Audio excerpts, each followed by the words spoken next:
your flesh and blood. Welcome to Tell Me Your Story, new paradigms for a new world where we're giving you choices and knowledge of those choices to help make your dreams come true. We are here 9 times a week, Sundays at 7 a.m. and 7 p.m., Monday mornings at 1 a.m., Wednesdays at 9 a.m., and Monday through Friday from 8 to 9 a.m., streaming live at all those times at richarddugan.com. We are on SoundCloud, iTunes, TuneIn Radio, Spotify, Stitcher, Player FM, as well as YouTube, where you can watch these conversations. I hope that you will take time to subscribe and click notifications so that when a new conversation is posted, you'll be notified and you'll be able to tune in, listen in, and learn, be entertained and inspired. A reminder that Choices, which is my book, 5 Steps for Life, it's available on Amazon.com in paperback, hardcover, and Kindle with Audible, soon to be released. We also ask that if you can support the work that we are doing financially, we do have a PayPal account. It is there for your security as well as ours. And when they ask for an email address to whom you're sending, please go to richard@richarddugan.com. That's the email address. If you go to richarddugan.com, there is also a link directly to PayPal so that you can send us whatever support you can. And we thank you to those who have helped and to those who will help. We also ask that you take time during this decade of perfect vision, the 2020s, to go within to that quiet, peaceful, calm, still place and listen to that still, small voice. And with that, we now take you to our very special interview and guest here on Tell Me Your Story. And welcome to Tell Me Your Story, New Paradigms for a New World. I'm Richard Dugan, your host. Thank you so much for joining us here on the program. And it's great to have returning guests, especially to returning guests who share with us their insights in regards to what's all about in their life. Bill Combs is back with us, author of The Quantum Gate.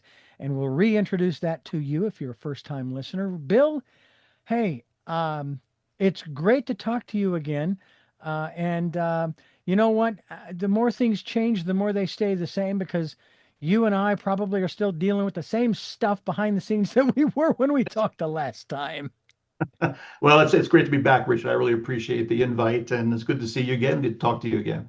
By the way, is that gate wrought iron, or is it a big wooden gate that you pull that latch down and swing it wide? This gate is obsidian, actually. or maybe, yeah, I'm sure you're familiar with the television series or even the movie Stargate, where they walk through that big. Yeah. That's a fascinating show, especially because they bring into it, though it's not Egyptian. It sure looks like Egyptian characters and so forth, and even the people that they visit in the different worlds that they go through that, I guess you might call wormhole. It's fascinating. Yep. And there's a certain element of that in what you're writing about. What if the secrets of the universe weren't just theories, but hidden truths waiting to be discovered? Now, that's interesting because the longer I live, the more that I study and research, the more I begin to understand that, first of all, none of the people at the top of I'll use the broad term spiritual realms, if you will, philosophies, religions, however you want to term it, sometimes they will claim to have, so to speak, all the answers, or at least the answers to what you're going through. God told me to tell you. I said to someone one day, I said, Hops, no, God didn't tell you anything to tell me, because he has my number and he can even call me collect. I'll accept it. You're on speed dial, yes. Yeah, you got it.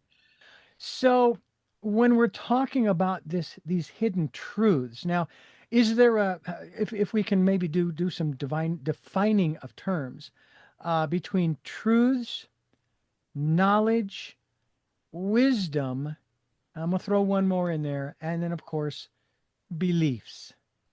Talk to us about the relationship between those four and where you place this quantum gate. Well, truth to me is very relative. It fluctuates, it varies. We could always argue that there is like certain fundamental truths, but I would tell you that in my time on this planet, I have not seen anything that has an absolute answer, that that covers all conditions. Hmm. So truth is a very fluid thing for me, and that therefore so is belief, because what we consider as truth influences our belief and vice versa. Yeah. Okay. With regards to knowledge, knowledge is more measurable. You could just, if you look at it strictly as things you learned, you can, anybody who claims they've learned, they know everything, and all they need to know is kind of silly, because we're always discovering new things, and we, as a species, we can only really perceive a very, very small, infinitesimally small slice of reality in general, because our senses are limited, Hmm. and therefore we are, for us to say it, we know everything, and then, but only, it's like the ant saying, I know everything there is to know, and never leaving the anthill. I mean, it just seems sort of silly. Yeah. Yeah, it does. So that's kind of the way I view those. And wisdom is, in my mind, more experience. It is the application of, or the experience of, uh, a truth for you that you kind of inculcate into your being, and it makes sense to you. And everybody's wisdom is different. I mean, we have different wisdom for different people. The beauty of wisdom is it can be shared. Mm. And if it's shared, it actually just enhances what you already know, which I think is a beautiful thing. Yeah. Well, I find it, in my perspective, I find it fascinating. One of my favorite conversations I had with Greg Braden years ago when he released his "The Healing Power of Belief," Mhm. and I loved what he said. He said that one day, right now, we Yep. believe, okay, and there's nothing wrong with that. And I will Yep. never challenge you in what you believe because you've chosen to believe it for whatever reasons. It doesn't matter whether you've used the truth, whether you've used facts, fiction, Right. irrelevant. But he says, but one day we will no longer believe. We will know. Now, I don't know if that was a reference to people such as my eldest sister, my father, my best friend, who have all died, We passed. Yeah. Yep. who have Yep. passed away. And now they know. They Right. know. Right. I don't know if it's referring to that. Needless to say, from your perspective, as I just read earlier, uh, it is possible to uncover these hidden truths, and so forth. So the question is, what's the name and location of the rock that we have to lift up to find hidden truths? I could. That's an easy answer. Look in the mirror. Oh, really? Okay, fascinating. Yeah, I think I'm a big believer in our hidden truths being within us. Mm, And, so if you want to understand the world outside of you, first understand the world inside you.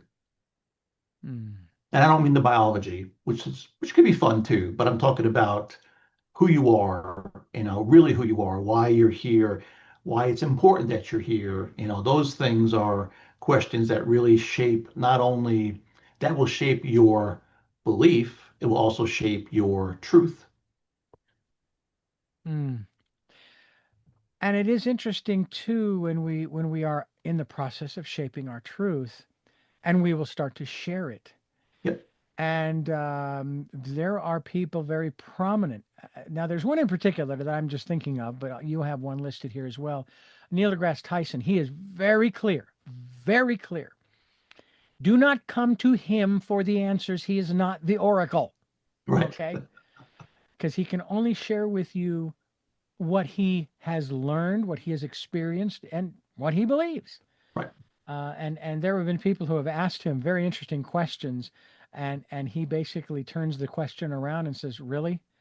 Why are you asking me this question?" They'll ask him Right. if he believes in God, and Right. and I would say, I think that's an inappropriate question. It's none of your business whether he None of believes your in business God. now. No, I Yeah. agree. If they're Um, looking for validation from somebody who's they're relatively famous or well known or well respected, again, they're, in my mind, um, devaluing their own abilities and their own divinity within themselves. yeah. But you reference another scientist, Ethan Cross, and Yeah, he's my fictional scientist. Ah, yes. Well, we'll talk about him just the same Yeah. because he came up with some ideas, some concepts. I suppose along the same lines of who was the one that the church put down for saying that the Earth was not this? I want to say Copernicus, but Oh, I'm not sure. Copernicus. Yeah, it was Eh, Copernicus. Okay, thank you. I should have trusted my intuition. Yep. Oh, Yep. before the end of his life, they found out, oops, he was right. He was right. Yes, he was Now, right. sometimes it doesn't matter if the person who made the theoretical claim is then proven right, even posthumously. Hmm. Sometimes some people still won't believe. I'll go Sure. back to Neil deGrasse Tyson, who was challenged about the Apollo rockets landing on the moon and walking on the moon and all that stuff. So he sent them to a website where they had all of these pictures. Hmm.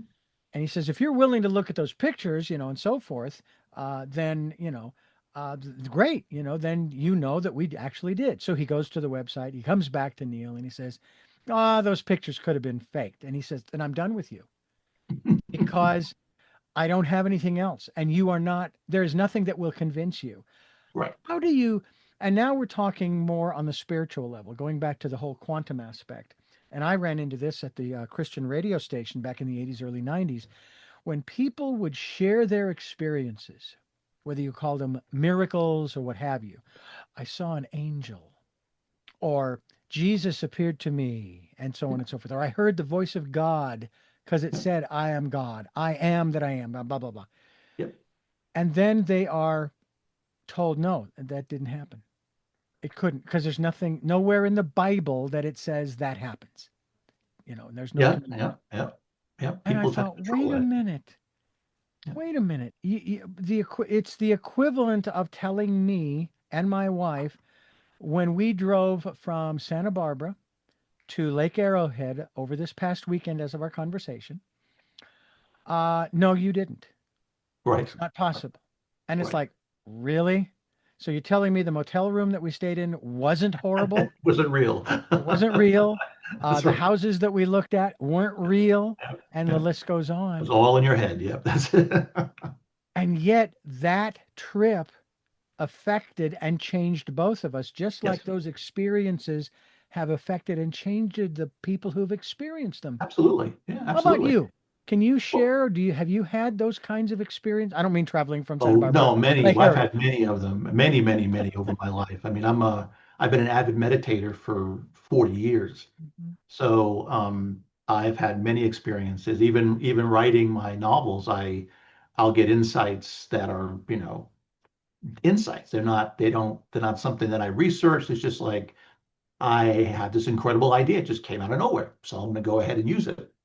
And so I do. But I believe I kind of look at all that, what you were saying, sort of the way I look at the metaphor of the six blind men and the elephant. Ah, yes. So, people can really get fixated on their experience.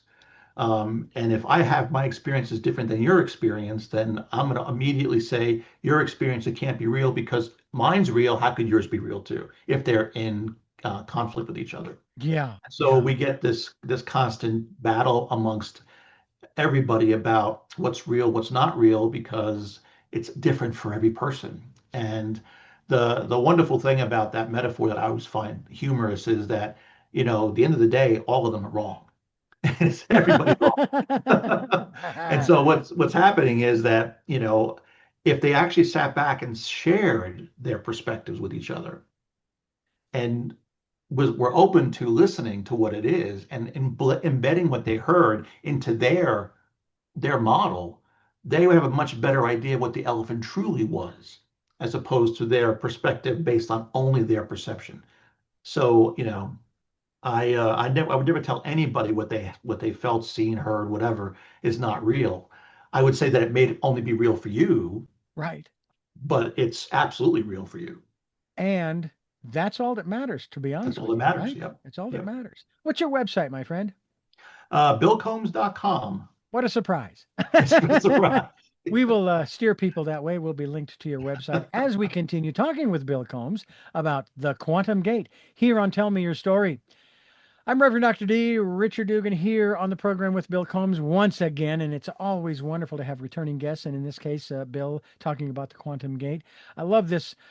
When the final door opens, only one question will remain. And this, by the way, Bill, goes right to my book, Choices, 5 Steps for Life. What Yep. choice would you make? Now, Yep. my wife and I, we tongue in cheek, but sometimes seriously say, I wish that the aliens would come and take us away. Yeah. All right. Or I Yep. wish I could find a Stargate that we could go through to have a Yep. different experience than this one, because this one's just it's getting a little out of hand from on one perspective. It's just, Yep. I'm not sure what the goal is. All right. On the part of those who are, my perception is that it's a little out of hand. But I can't control that. We're Uh, in the, I always say that we're in the goo stage. So if you look at a caterpillar okay. and a caterpillar being transformed into a butterfly, they go into that chrysalis. And in that chrysalis, every cell in their body breaks down and it's just goo. And it's Really? chaos. It's pure chaos. I didn't And know then it that. reassembles, yeah, then it reassembles itself and produces this butterfly. So I tell everybody, I said, relax, we're just in the goo stage right now. Oh, We gotta wow. work through it. So we've been through 300, 200 and what is it, 48, 49 years of goo as far as Oh this yeah, country is concerned. goo could take a while. I mean, it's, when we're talking about going from beings that are very fixated on their environment and very fixated on their perspectives and not, there's not a lot of unity, there's not a lot of connection, not a lot of love and compassion. When you're trying to go from that into the other, to the opposite of that, that's a lot of goo. It is a lot of goo. And of course, then there are those who are trying to escape the goo Right, right. by living off the grid out in the middle of Yeah, sure, nowhere. sure, sure. And if that's what they choose, obviously that's the choice they've made. Yep, But at the same time, those who have done so need to recognize that, well, we weren't intended to live solitary lives. That's why right. we were all put here together. Yes, Got to work yes. together Yep. to get through the goo. It's like the It's parents, if I, as parents, we will, tell our kids, just get in the room and work it out. Just work it Yeah, out. exactly. Get in the room and work. It's I've actually I haven't experienced that. I mean, I grew up in a family of 8, 6 kids. And I don't think my parents ever threw us in a room and said, figure it out, work it out. And until you do, you're staying in there, you know. Yeah, But at the same time, it's not a bad idea. I've even considered the possibility of some of the people who are really gooing it up, and we could name names here. I said, okay, all you guys, because there are hardly any gals in that mix, right, right, right. but Yep, there are yep. some. You are all Some, being yep. transported to a desert island or a Yep. tropical, we don't, whatever. You're going to an island large enough to where we'll be back in a year. You'll have everything you need to survive Yep. if you choose to survive, if you make that choice to survive. And, Yep. maybe we'll have the host of survival on on that island with them to That would run be them that through might the be ramp. definitely a highly rated show, I'm It would, sure. yes, indeed. Yes, indeed. It would be fascinating. How did you come up with the concept of the quantum gate? Where did that originate from for you? And how long ago? Well, yeah, well, I grew up in a household where my mom was very much interested in spirituality. So she had books about Edgar Cayce when I was just 10. And I discovered them and I started reading them even at 10 years old. And I was fascinated by them.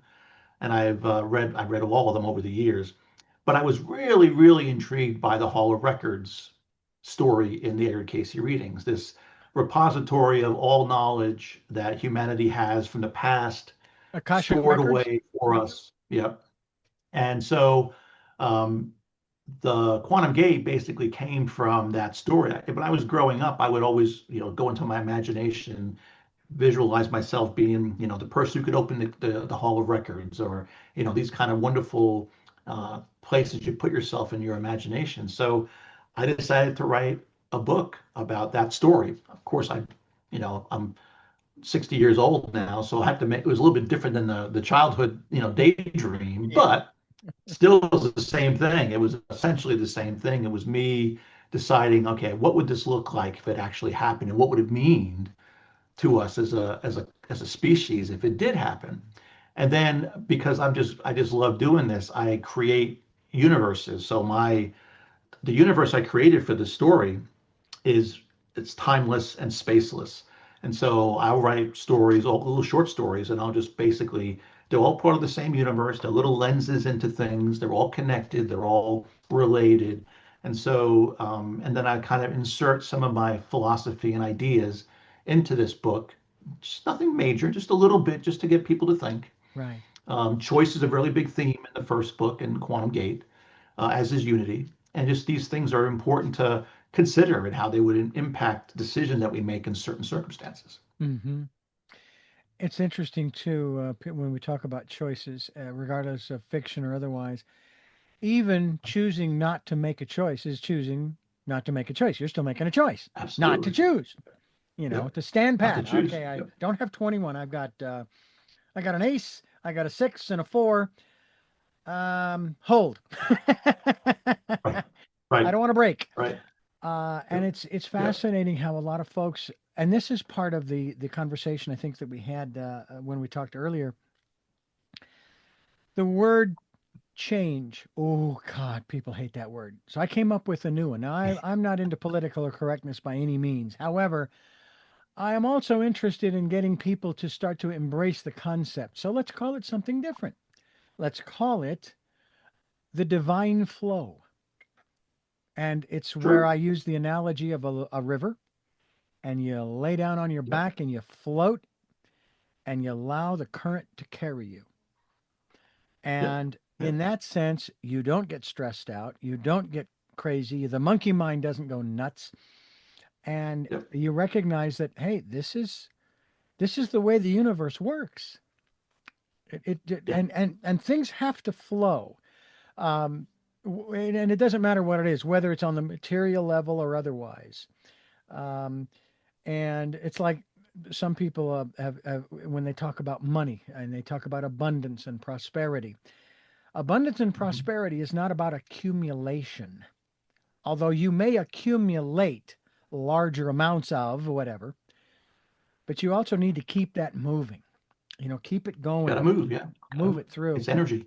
Yeah. Yeah. I'm in the process of packing up a whole bunch of books that have gathered up in the 19 years that I've lived here in Santa Barbara, and then some books that I brought with me from Phoenix.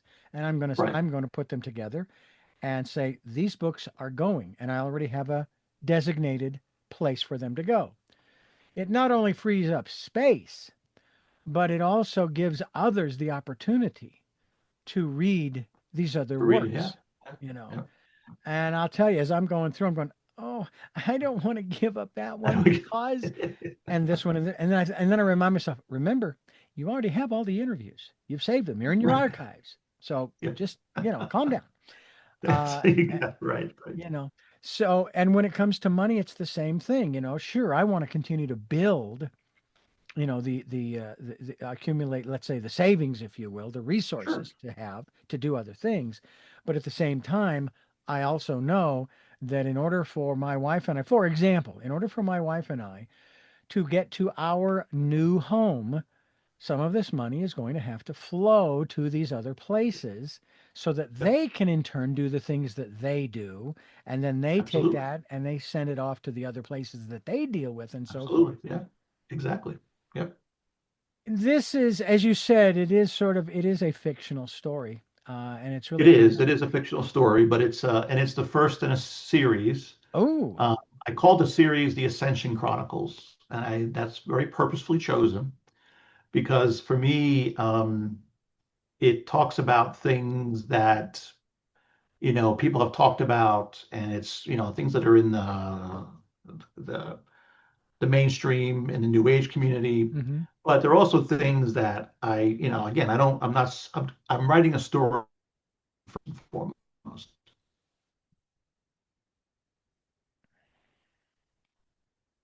You should laugh, you should get mad, all those things. But there's little things in there's little woven threads in there that make you think. mm, And there are big things like one of the biggest things for me is that we tend to restrict our possibilities. And so we're very binary. It's either this or it's this. And I am not a fan of binary. I'm a fan of, well, what do I want it to be? Hmm. And try to figure out ways to not only see it in black and white. So I put those kinds of choices in there, and I let the characters wrestle with them. It sounds an awful lot like we're like minds, but different terminology. And that is this, that I am a person who struggled, although maybe I'm being taught by the universe right now with what we're going through, that there is no duality in the Mhm. universe. It does Right. not exist. And I use the example of the micro and the macrocosmic worlds. Mhm. And we go ooh and ah when we see through a telescope or the pictures from Hubble or James Webb. Yep. Wow, how cool. Ooh, wow, that is neat. And then you go to the subatomic level, you're looking through the telescope and you're watching life move around and do these different things. And again, the Yep. oohing and the awing. Yep. But when it comes to where we live here, Yep. it's either you're happy or you're not happy You're because, not happy. Yeah. Yeah. yeah, And happiness to me is a choice. and it I is a mean, choice. it's a choice, and we have every. We can't always control what happens from the outside world to us. We can't always control our emotional state. Emotions kind of pop up, but we can always control how we react to them Now, and this how we may choose sound, to view yeah, it. this may sound strange to some, but have you ever felt happy at the passing of someone that you knew? Yes, I have, Yeah, because I knew that person was in a much better place than they were when I knew them as living. Yeah, yeah. I feel the yeah, same way. Now, yeah, I've had the tears over my father's passing, sure, but I'm also happy. And at the end of every yeah, program, I pay homage to several different people, as you heard me the last time we got together. And Dad, I yeah, hope you're, be happy because I'm happy. You know, not only that you're yeah, there because you're free from that body, but also because I'm here and I am working on living out the lessons that you taught me as I was growing yeah, up. Um, yeah. it's That's the to best way me, to honor him. Yeah, yeah. There's the legacy right there. I mean, yeah, he had six yeah, kids, and the right. four girls got married and had kids, and that's their legacy to the Sure. family, to the parents, and so forth. My brother and I, not so much. We married, yes. I have no children, Coaches, yeah, and it's really it's interesting when we do take a look at those kinds of things. I'm wondering because I love these words. I love these words in the real world in regards to what we're talking about. Metaphysics, mysticism. I'm not so much a fan of the interpretation by others of the word occult. sure. But the reality is that if you were to define all three of those words, they would apply to pretty much every philosophy on the planet. They It just would, all yeah, depends yeah. upon how you play with them, right? They play with it. Yeah, I mean, occult just means hidden, and Lord knows most of our metaphysics and mystical knowledge has been hidden over the centuries and kind of stored, not because it was tried to be prevented to be seen by others. In some cases it was, but because most people really didn't care. I mean, I have known some amazing people who are happy, love their life, but really don't care about getting into the details of, planes of existence or all that stuff. And that's totally okay because, there are people who love to, explore the planet and see the planet, but they don't need to understand the biology behind the planet. Yeah, yeah. It's to me, and I've been fascinated by it all. I've studied quite a number. Actually went from Catholicism as a kid. From there, I actually one time I did go to the Mormon temple with the neighbors next door. My mother found out and said, "Okay, now get ready for mass." I said, "But I just went to church." No, that doesn't count. That doesn't count. Doesn't count. I became a Baha'i in the 90s. I have studied a wide variety of the philosophies that are on the planet. I've heard of some that are on the planet, but they're not as widely known. I was really interesting when I found out about Zoroastrianism. Yeah, yeah, I was like, an ancient one. Yeah, really? And of course, Hinduism, yeah, learning more about Islam, Yep. Buddhism, there's Zen Buddhism, then there's the Japanese philosophy. I want to say Yep. Haikido, but I don't know that that's correct. And then there's Then Taoism, which is a big one. thank you, Taoism, and then there's one that's relatively new, and I mean in the last late last century, called something along like the happiness science, and it's by Oh, a Japanese gentleman. okay. Yeah, and then there's so many others, and then there are these little groups that just basically they start their own. You've got that one that followed the Hale-Bopp comet, Yep. you know. Yep. Then there's Scientology. I mean, we could sit there Yep. and run them off. Is there is there one, or are there many that make up Bill Combs' philosophy?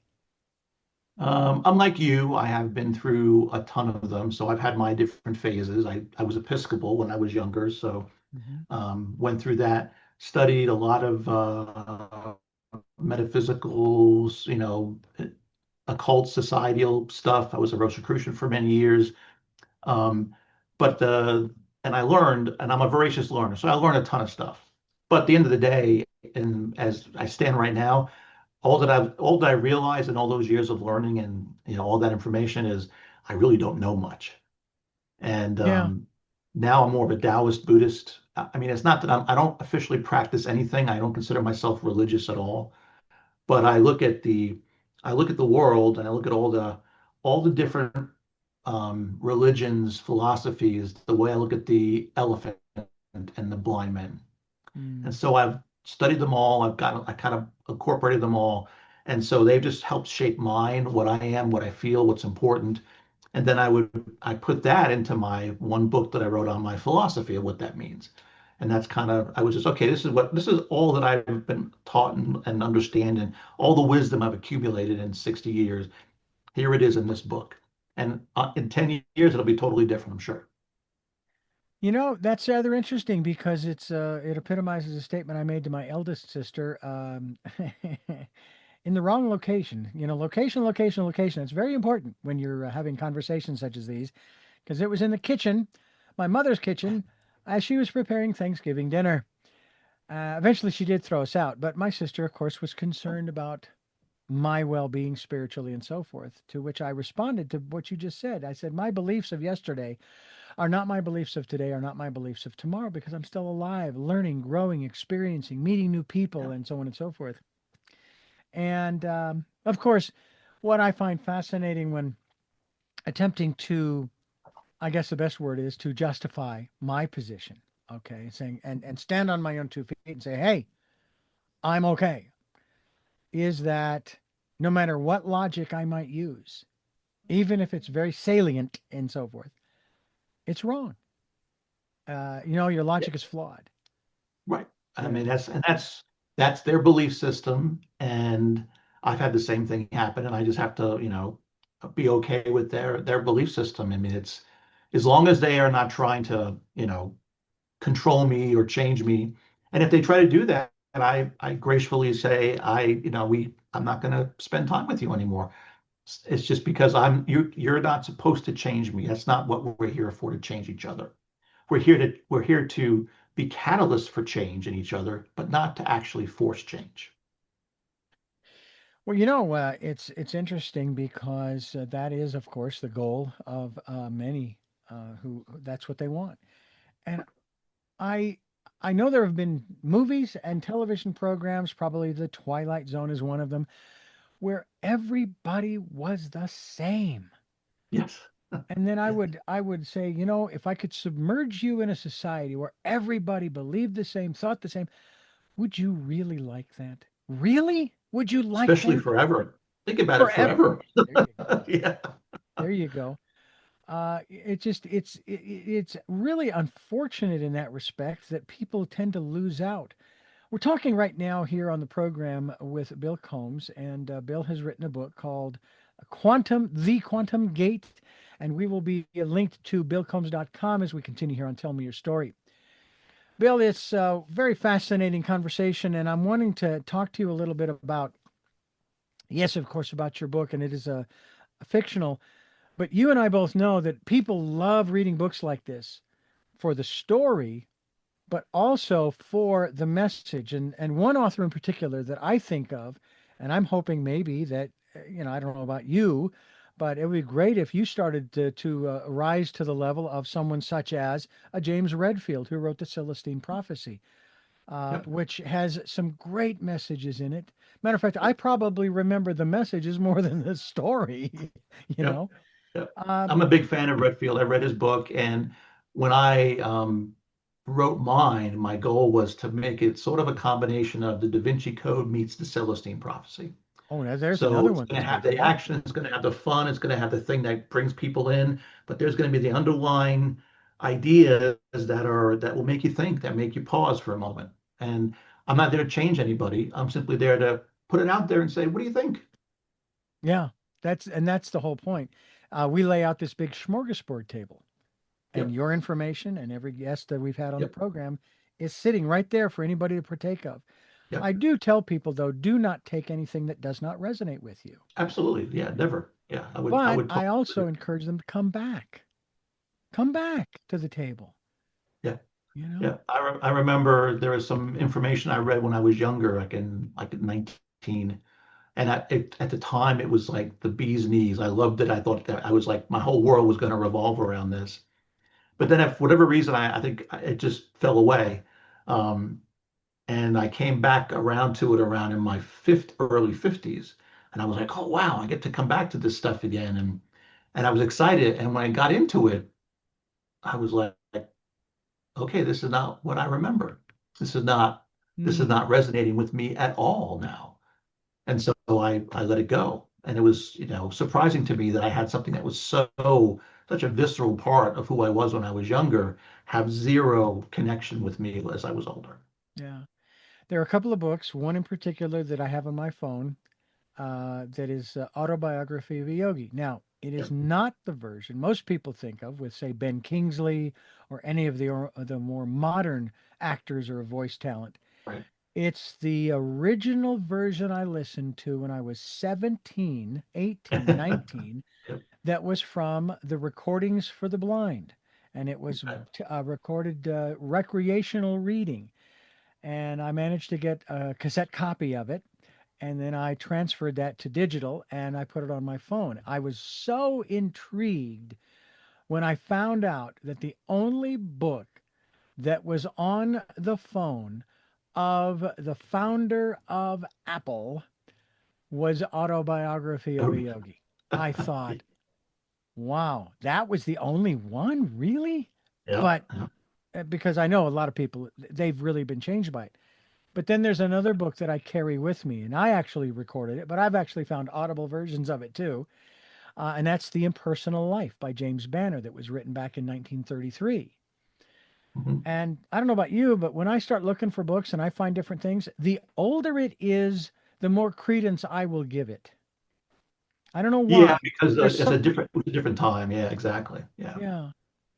I Now, mean, how about, I have books here that are old. I have some books from the 1300s, just reprints of them because they're just interesting. There's just a different way of writing and expressing yourself back then. yeah. Do you ever find yourself going to used bookstores or secondhand, those kinds of things, looking, I did, searching? yeah, for a lot of years. Yeah, now it's not so much because I've accumulated way too many books. Um, so I'm trying to behave You and me and both. move more into digital. Yeah. Oh, you and me both. I prefer Audible, and I've also found a little program that I've installed that will I can actually take, and I use it more for documents and things like that, where I can copy and paste the text in and then play it. And play it. The Yeah. Yeah. voice isn't the best, but it ain't bad, and at least that way I can listen to it rather than have to sit there and tediously read through it, and Right. it makes it that much nicer. We're talking with Sure. Bill Combs. Go ahead. I want you to go ahead and give us your perspective on that. I mean, yeah, I think I love that. I mean, I feel like in today's society, having the digital and the audio versions are just so helpful for people. I mean, but there's restrictions for them. I have an audible version for mine and digital, and I feel that they're both really, they're actually I think I've sold way more of those than I've sold printed copies for sure. And obviously, your Audible version of the Quantum Gate is available through Amazon and so No, forth. there's no Audible version for the Quantum Gate. Oh, there It's is just no. Oh audio. my. No, there's Then the you audio. and It, when it it it was too expensive for me to actually hire a narrator to do that. So I went ah, ahead and went to an AI company and they did it. They did a great job and it was a way cheaper for me to do it. so there's an. You're saying there's an AI version of it? There's an audible version, there's an audio version that was just done via AI as opposed to a human being because Oh, I see. there's just the cost was just 10x more. It was just crazy. I understand. So it's available on Amazon? It's on my website. You get it on my Oh, it's on website. your website. Amazon won't allow any AI Oh, generated that's right. That's right. audiobooks. So yeah. Well, apparently they won't allow mine either because I recorded it, but I can't figure out how to upload it. Oh, I mean, it used yeah, to be very simple. It was yeah, they made it a very lot simple. complicated. Yeah, Oh it's a lot my more Lord. complicated. They Yeah. send you to a third and or fourth party website, Yeah. and then you got to figure out what buttons to push. And How to I gave format it up. all. Yeah, yeah, So I think yeah, I may do what you did and then make it available on my website as yeah. well. Yeah, it was, and surprisingly, the quality was really good, and it's like it's just a fraction of the cost. Well, I'm going to go to your website. I'm going to download because I love science fiction. When I was a kid growing up, still living with my parents, I found this paperback, and it was a thick paperback. And for a guy with low vision who has to use a magnifying glass to hold a paperback, oh, the Right, cramps right. in the hands. And Yep, it was, yep, I remember it because it was written by Frank Herbert, the author of Dune. yep. But it wasn't Dune, it was called the Prometheus Project. Yeah, yeah, yeah, yeah, yeah. I can't find that anywhere. No, For so, some of those books are hard to find. oh my heavens. But it was so thick. And I was stayed up till 2 and 3 in the morning sometimes because it Yeah. was so intriguing. Uh, and I really hope that people will do the same thing with your book, The Quantum Gate. Pick that up, get a copy of it, and enjoy not just the story, although I'm sure the story is just marvelous. And like I said, I'm going to get your Audible version and I'll put it on my Yeah. phone. But also the messages, the hidden truths, if you And will. truths, yes. Yes, Um, truths are an interesting slippery term, but yeah. it's hidden philosophy, just it's hidden questions, let's put it that way. Just questions to ask yourself. And that's important. Do you feel that in this day and age, with what you described earlier as what's going on, and we both are very much aware, that people have stopped in general, people have stopped asking questions. They're just becoming followers. Uh, I mean, I happen to live in an area that's a little bit open-minded when it comes to that, but for the most part, I would agree with you. I would say that it's people don't want to have to deal with trying to learn new things. I find a lot of times I'll talk to somebody, and if I start drifting into a topic of philosophy or some of the bigger questions, they're like, I don't want to deal with that. It's above my pay grade. I don't care. And totally okay. I mean, it's totally fine. If but I can't. For me, I have to I always think about the big questions because it helps drive how I engage in life. It's like, oh, this Mm, is interesting, a different way of thinking about things, or how do I do engage with people differently, or people that might be challenging for me? How do I engage with them differently? mm, yeah, It helps us grow. yeah, and that's so important. I struggle right now. I'm taking a class online with a company that produces one of the programs that I use at the radio station. And the gal was asking me, the instructor was asking me certain questions about the process that I was going through with the old program that we're going to switch from. And Mhm. I said, yeah, that's what I do. This. To which she said, that will change. And believe it or not, internally, You I love that, cringed. right? Yeah, I cringed at first, going, oh, no, no. Yep, yep. And I thought, you know what? It is time. I mean, we've been working with the same program for 10 years. All right. It's a long time. Yep, And yep, the yep. first let's see, five, six, seven, first 7 or 8 years that I had been in the position, we were using an older program that was DOS based. Yeah. Oh my And then we gosh. moved to this new program Yep, and that we've yep. been with for 10 years. And now we're changing because the station was bought by a corporation. So we're switching to the program they use. And it's actually great for you because it's great anytime that we get a chance to rewire our neural pathways to learn something new. is awesome for us. Well, the other thing too that was encouraging, she sent me in carbon copy emails to her supervisors or the powers that be at the corporation discussing what she and I were, what she was teaching me, the process. She gave me almost a syllabus and so forth in there that they could see. But she paid me a very nice compliment by saying that he was making great progress. And I look at that going, you must be teaching someone else because that can't be me, you know. But actually, I have. I've made some Yeah. progress and so forth. And of course, the deadline I have until October 1st to incorporate this new program uh, in in addition to everything else that's going on in my life, That's you right. know. That's right. And it's one of those where I'm on a merry-go-round and it's going faster and faster, and I'm not allowed to leave the merry-go-round. But it's like, please stop so I can get off for a little while, you know. Yes, you don't And want to be flung out there if you I have don't to. want to. No, I could get hurt. That's I'm right. 65 Right. years old. I don't know how That's brittle my bones right. are. There you go. By the way, I heard a very interesting statement online once, speaking of brittle bones. The question was asked by the individual, if you have never broken a bone in your body, you may be one of us. And what he was referring to was those people who have risen higher and higher their consciousness and so forth, or maybe even they transcend humanity. They're not of this world, but they inhabit a human Maybe they're body. just really careful. Maybe. Well, I've never broken a bone in my Neither body. have I. I'm So really it's like careful. maybe there's something to that. I like it, but Sounds good. that's another aspect to this process because it's easy to get stuck in the uh, not just the deprecation on the part of others, but the self-deprecation. Uh, I was working at the other location, and we had a gentleman who worked afternoons.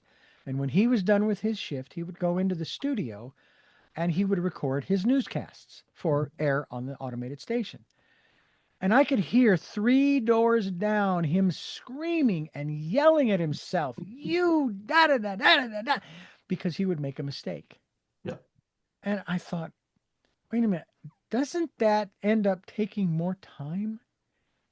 You it got to does. stop, scream and Yeah. yell at yourself, and then you got to gather yourself to get back into the script. And every time, and it was like every couple of seconds, it seemed like. Well, what happens, I mean, if I've experienced this in myself. If you get into if something were to trigger me to where I get upset, it doesn't matter. It could be myself, it could be at anything. I find that other things begin to happen to make me upset. And Mm, before you know it, I go from, having a single incident to having multiples, and now I'm in a different mood. yeah. My energy has changed, my vibration has changed. So I've gotten very good now at when something goes wrong, I will get, I'll react, but then I have to laugh. I gotta like, make a joke to myself or do something to kind of bring the vibration back up again. Otherwise, you can get caught in that slope and just keep going. Yeah. Now, I've had that experience, only it was a biological thing, and I'll explain. It used to be where I would go through the same process as you. Then I had this pain in my gut. Oh my, I just had lunch, must be indigestion. Mhm. I get home, I tell my wife about it, and it's around 10 o'clock that she finally said, how's it feeling? I said, no, it's still kind of there. She says, we're going to the ER. Turns out I had an infected gallbladder with a golf ball sized gallstone. Yep, yep, that'll do Now, it. when they removed said gallbladder and stone, my reaction turned into what you just described. I would go, don't. Yeah. And I didn't think much about it at the time until I was reminded that the liver and the gallbladder, I didn't know about the gallbladder, but I knew about the liver, were sort of the seats of anger Seats of anger, yeah. in the Gallbladder is body. the seat of decision making. Yeah. And I thought, oh, well, I don't have the gallbladder anymore. I remember too when I was in there talking to the surgeon before the procedure, I says, could you take out my appendix too so I don't have to worry about it bursting? And she says, I'm sorry, we don't do twofers. What about your connection to body in terms of the metaphysical or spiritual aspects of not just the chakras, the energy centers, but also sometimes the organs, but Sure. maybe talking a little bit about that in regards to learning how to, again, not stay in a state of happiness constantly, because, we both can show institutions where people are happy all the time. With a little bit of help, yeah. With a little help, yes, a little medication. I mean, I've actually, I was actually in graduate school for Chinese medicine and acupuncture. So I have actually a pretty deep background on the organs, and I treat them very, very much like it's a it's a microcosmic reflection of my macrocosmic state of mind. Hmm. So if I'm feeling something, I can almost notice I'm going to have a little discomfort in a particular area of my body as that energy is being forced to it. Hmm. And I've gotten very good at recognizing that and then trying to do meditations, especially with the chakra system, since they're kind of, oriented near some of these key organs, and you'll see there have relationships between their energy and the organs. And then you probably have read the works of Rupert Sheldrake on the I morphogenetic honestly, I have not. fields. Thank Yeah, you for he introducing he me. actually he's a biologist, but he come up with this idea because we have in biology we struggle with answering some questions. Like we don't know today when when you have a fertilized egg in a human being and it single cell replicates itself over and over again, same genetics, single cell, at some point, some of the cells decide to become this or Hmm. become bone cells or heart cells and we don't know why. We don't Yeah. know what triggers that. We have no idea what causes that. So he looked at some of these questions and theorized the idea that there are, besides the fields of energy that are out there, that there are individual fields that are kind of connected to the actual aspects of life itself, and they kind of help provide form and function. And so if those energy fields are out of whack, then those particular organs get impacted, which is a very interesting theory, and it kind of fits some of the anecdotal data. But I thought that was really interesting to see how that affects, like, if I'm really angry or somebody's really angry for a lot of years, they could have liver issues or issues in that area of their body. And it sounds like, kind of crazy, but it could be just tied to, well, all that negative energy is being pushed down there. It's going to modify the morphogenetic field and impact the organs associated with it. Yeah. It's extraordinary. It really is. My wife and I are both Reiki masters, Okay. Yeah. and we deal with that. And of course, I found my mother. Now, I shared with you my mother's telling me I had to go to mass after going to the Mormon temple on that one Sunday. But that was when I was in my teens. But when I got into my 20s and 30s, and I was having these conversations with my parents, these kinds like what you and I are having, I'm going, when did this start for my mother and father? This is fantastic, right? He Yeah. introduced me to a book called I believe it's called Joy's Way, that talked about not just the seven chakra centers, but all of the other minor Yep. chakra centers all over at the joints. And Yep. I mean, it was like, this individual that they used as the model had the measles or something, or the mumps, or had been bitten by hundreds and hundreds of of There's bees. thousands of chakras in the Yeah. some of the old chakra systems, like 72,000 different points of energy in the human body. And Wow. even the Chinese medicine meridians, there's 365-ish, 400 to 400 different meridian points in the body. Yeah. I have to wonder if other countries have the same kind of government agency like we do, the FDA or the AMA or what have you, because my understanding, for example, of Chinese medicine is that it's been around for 5,000 Yeah, years. long time. And it's not a question of it has been tested and certified, okay, go ahead. It's no, we know that it works, so we're going to use it, you Right. know. We don't need certification because we already know that it works. Yeah. Yeah. There is Mm. certification on it now, but it's slow in coming. I mean, Yeah. it doesn't make any sense. People don't want to test something that's relatively inexpensive and fairly easy to use to treat, I mean, I had for the longest time had problems with with the nerve in my side, and it affected my leg. It made my leg numb. and doctors couldn't do anything about it. They said, just don't worry about it. It's not causing you any problems. It'll be fine. Went to You an know, acupuncturist, and then about 4 months later, I had feeling back in my leg. I'm starting to wonder because I've had acupuncture in the past and I'm dealing with high blood sugar and I cannot get it to go down no matter what I do. Now, some have said, well, it's the stress, the stress that you're under. So I'm sitting here going, I think I need to seek out an acupuncturist to see what they think and or Yep, could do to assist in the process of getting my, because normal. Uh, I had it normal as of September 2020 after being diagnosed in July 2020. And right. it stayed normal even when I got off the medication for the next 2 or 3 years. Yeah, yeah, yeah. So it's something else is going on. Yeah, Yeah. It's like when I had blood workup, everything with a slight elevation in cholesterol, everything else except the blood sugar was in the normal range. Might have been in the high end, but it was sure. in the normal range. And Normal I'm range. going, what? Then you start going to those questions. What am I doing wrong? Right. I mean, I'm hardly eating anything, and then I'm trying to eat only greens, and so on and so on and so on. Yep, yep. And I can't have fruits, and I love fruits, and on and on and on. So I think that it is time now to seek out more metaphysical approach to this because I Yeah, really yeah. don't want to take any more medications. No, no, I don't blame you for that. Is it? Yeah, I mean, and they can certainly, you find a good one, they could definitely help you. Yeah, and I being in Santa Barbara, for another few weeks, I should be able to find someone that I Yeah, can yeah, yeah, handle yeah. reasonably. I Definitely. wish it was covered by insurance. Yeah, but and thankfully they don't charge as much as medical systems, but they still, I mean, it's not cheap to go to them, especially if you want to see two twice a week or whatever. It gets Right. adds up. Exactly. Exactly. Well, maybe I can do a trade with them. I'll give you advertising on my There you go. program Yeah. in exchange Yep. for. In exchange for, yeah, there you go. That works. Exactly. Bill Combs, my guest, billcombs.com, The Quantum Gate.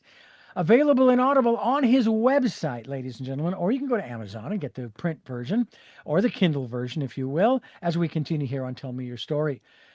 I'm Richard Dugan, Reverend Dr. D. He is Bill Combs, not necessarily a reverend, but boy, I'll tell you what, the study that you and I have gone through, and I've had rabbis on the program, maybe that was the direction we should have gone because you and I both know how the deep dive that individuals go through to become rabbis. Yeah, And I yeah, love having conversations with them as well. Oh yeah, my heavens, it's such a treat yeah. to talk with them and glean little things from them. Like, do you know do you know the actual reason why this particular Jewish law was instituted? You know, it wasn't Right. arbitrary. There was a reason that they did There's a, this. there's a reason, right? And I remember one in particular. I thought this was really, and I say funny, and I mean this funny because the one in Leviticus talking about the issues of same-sex relationships. He says, "Do you know the context?" I says, "No, I don't." He says, "It was to, it was so that the normal procreative process wasn't interfered with." So I thought about that for a while, and I thought, okay, that was then. I don't know how many people are on the planet when that law was instituted. Right. Maybe a million, maybe. We are now at 8.33 billion people. So the question is, has the procreative process been interfered with? Yeah, it's gonna maybe it's I said we're that they're as bad as the some of the municipal laws that have gone on for 200 years and they don't make any sense anymore. Oh, and that's the other that, and that's a sad thing too. Where now that people are now using some of those old municipal Sure, laws sure. in the present day, and it's like, and this is one of the things that I find fascinating is there are two aspects to laws. There's the letter of the law, Yep, but they completely forget the spirit of the yep, law. yep, You yep. know? They totally forget it. And most laws, especially laws that have been on the books for over 50 years, Yeah. probably should be revisited because this is a totally different world than it was 50 years Oh ago. my heavens. I mean, we need some laws for truth, not truth in Yeah, advertising, just truth. truth. Yeah. It's like if you wish to present your truth, make sure you say It's your truth It's my truth, right? and Right, not anybody else's. By the right. way, do you know there's a place in London? I saw a TV, a documentary on this. There's a place where you can go to maybe literally get on your soapbox and speak about whatever you want. Free speech right there. It doesn't matter what you could talk about aliens. You could talk about, you Yeah, know, I could go there and talk about my colonoscopy the other right. day. Yeah, I mean, the list is it's endless, but they actually have a place where you could do that. Well, I we think it's still great. do. It's just that some people they do it so anonymously. It's like so you believe this, but you're not willing to take responsibility. It's kind of like some of these groups that they go around, whether it's law enforcement or terrorists or doing bad things, who wear masks to cover their faces. Is like, wait a minute. So you're telling me you're not proud of what you're doing, good Yeah, or bad? good or You're bad. not proud? Come on. So Yeah. it's to me, it's really fascinating those kinds of aspects. And on Mhm. the spiritual level, it's also interesting too. I mentioned the intuition. You use that, I'm sure, every day, every minute of every hour. I know that I do, and sometimes it's hard because it's going against my plan. That's not part of my plan. As they Yep, say, we make plans, God laughs. that's right. Yeah. Talk to us about your experiences with, as I call it, the still small voice. Well, yeah, I mean, I am a huge proponent of that. I usually get connected to it deeply in meditation, but during the day, I am extremely attuned to synchronicities.